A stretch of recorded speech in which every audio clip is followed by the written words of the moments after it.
Thank you very much, John Irving, for this interview. I'm so thrilled to have you here. No, thank you. Well, when I was a teenager, I was about 10 years old, something like that.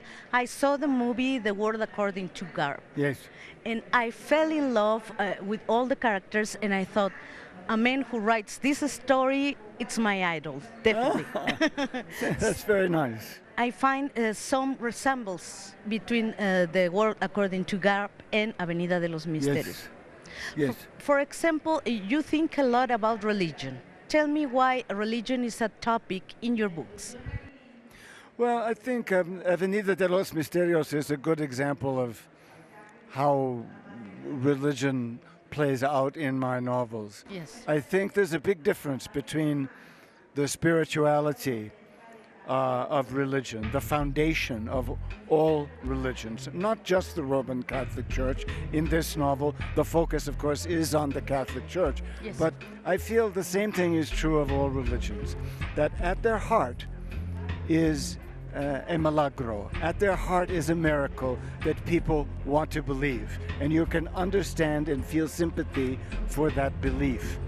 But every church has a man-made body of rule makers. And the men who make the rules of the church, the institution of the church, is always different than the reason people believe. I think a lot of people of genuine faith are not well represented by the rules of the institution of their faith, but they still believe in the foundations of it. That's all I'm trying to say.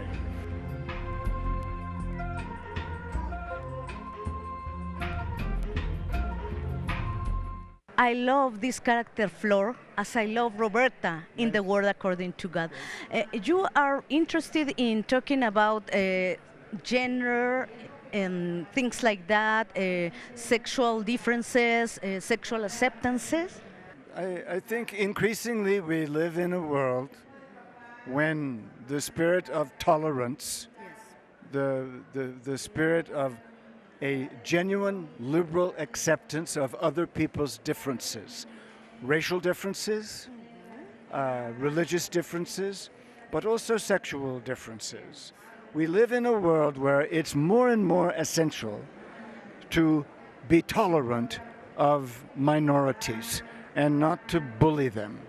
And sexual minorities are often overlooked in a world where we understandably pay so much attention to religious minorities, political minorities, racial minorities.